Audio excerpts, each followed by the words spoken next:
খলিফা আবু জাফর মনসুর আর ইমাম মালিক রহমতুল্লাহ আলাইহি তর্ক বিতর্ক বসলা কোনো মশলার উপরে মসজিদে নববী।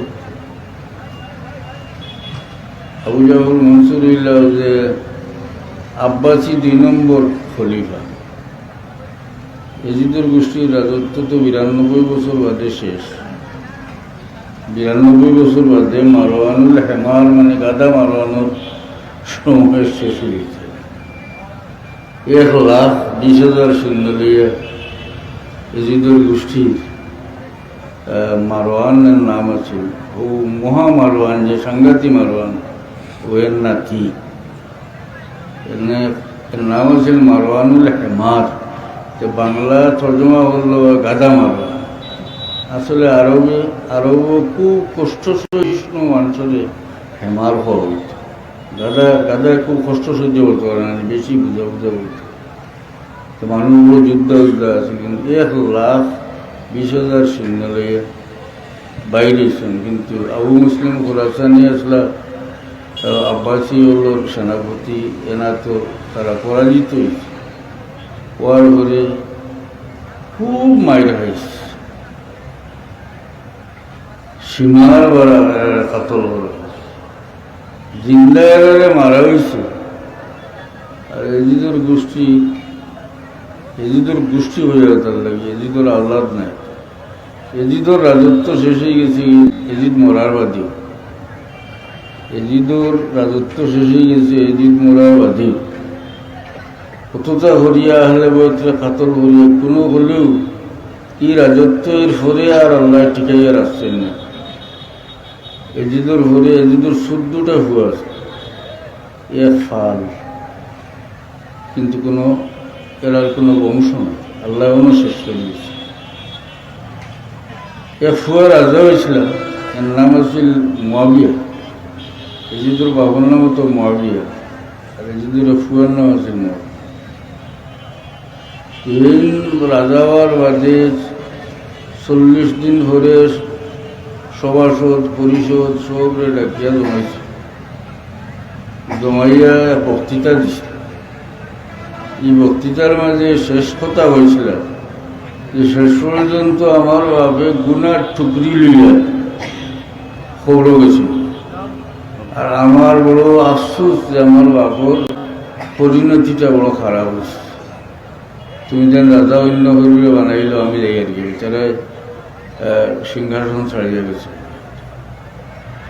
এরপরে আইলাম মারওয়ান, বুড়া মারওয়ান, মারওয়ান, মারাত্মক মারওয়ান। তার আওলাদে অতদিন রাজত্ব উল্লাহ করিয়া 92 বছর ফুরিয়া হলে আব্বাসী হলে মারিয়া নীলাগি রসুল্লাহ সাসাদে আব্বাস তার আওলাদে আরে মায় এরকম মায়ের মারছে। একমাত্র স্পেনও রয়েছিল তার আওলাদ, আর নাইলে ইবাদুর সব শেষ হয়ে গেছে। জিন্দা যেটাই তারে মারিয়া, মরা যেটা খবর গেছেন আগে, তার খবর সারা করিয়া ফেলে, মানে জিন্দা মুর্দা সারাই মারিয়েছে। ও দ্বিতীয় খলিফা হয়েছিল আবু জাফর মনসুর। আব্বাসী পয়লা বাদশাহ হইল সাফা, আর এর বাদে হইল মনসুর। ও মনসুর এবং ইমাম মালিক রহমতুল্লাহ আলাইহি মসজিদে নববীত কোন মুসলা লইয়া তর্ক কর। তখন বাদশাহ একটু জোরে মাতিল। ইমাম মালিক সাহেব হইল বাদশাহ, আপনি এই জায়গায় জোরে মাতিন না যান, কারণ আল্লাহ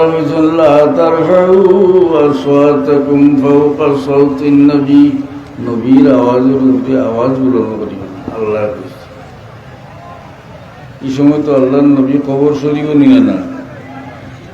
কিয়ামত পর্যন্ত এই হুকুম যে আল্লাহর নবীর মসজিদ ও আল্লাহর নবীর রওজা শরীফের খান্দাত কেউ উচ্চস্বরে কথা বইতে না, এই আয়াতের হুকুম কিয়ামত।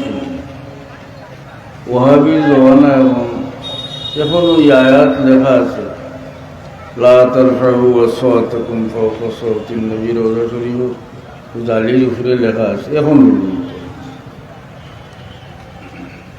আল্লাহ নবীর জীবদ্দশায়ও আল্লাহ নবীর সামনে উচ্চস্বরে কথা কওয়া আল্লাহ মানা করছেন। আর আল্লাহ নবী কবর শরীফও যাওয়ার বাদেও রোজা শরীফের সামনে উচ্চস্বরে কথা কওয়া আল্লাহ এই হুকুম হইল, এটা মানা কিয়ামত পর্যন্ত এটা মানা। ইমাম মালিক রহমতুল্লাহ আলাইহি বলেন,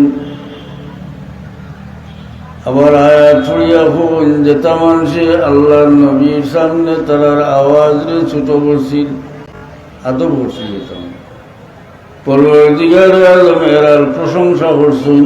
আমি আয়াত পড়লাম না নিয়ে ইন্নাল্লাযীনা ইয়াগুদ্দুনা আসওয়াতাহুম ইনদা রাসূলিল্লাহি উলাইকাল্লাযীনা ইমতাহানাল্লাহু কুলুবাহুম লিত্তাকওয়া। যেটা মানুষের নবীর সামনে তার আওয়াজে নিচা করছে, আল্লাহ তার তাকওয়ার পরীক্ষা লইছে।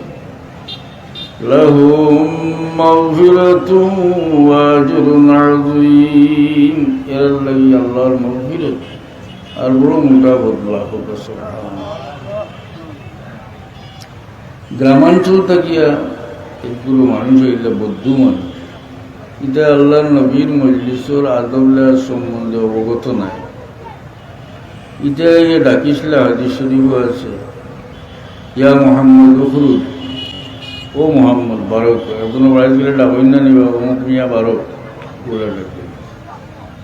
পরবর্তীকার আলমে এই ডাকরে পছন্দ হলেন না,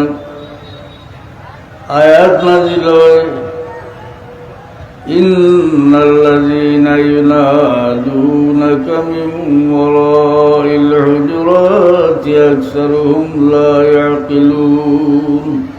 আল্লাহ বলেন, আমার হাবিব আপনারা যেটা মানুষে হুজরার বাইরে তাকে ডাকিছিল, কিতাবে ডাকিছিল, ইয়া মুহাম্মদ, হে মুহাম্মদ বারো। আকসারুহুম লা ইয়াকিলুন, অধিকাংশের কোনো আকল নাই। এটা মানুষে অন্য মানুষের লাগান ব্যবহার হয়ে গেছে, আল্লাহ নবীরে অন্য মানুষের লাগান মনে করিয়া ব্যবহার হয়ে গেছে। আল্লাহ এখন আকসারুহুম লা ইয়াকিলুন, তার কোনো আকল নেই।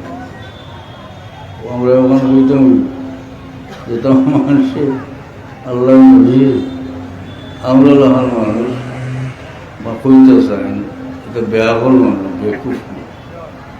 যাই হোক, আমি বললাম খালি দোয়া করে যে আমি দুই তিন কথা মাতলাম, আল্লাহ এই মজলিসকে কবুল করুন।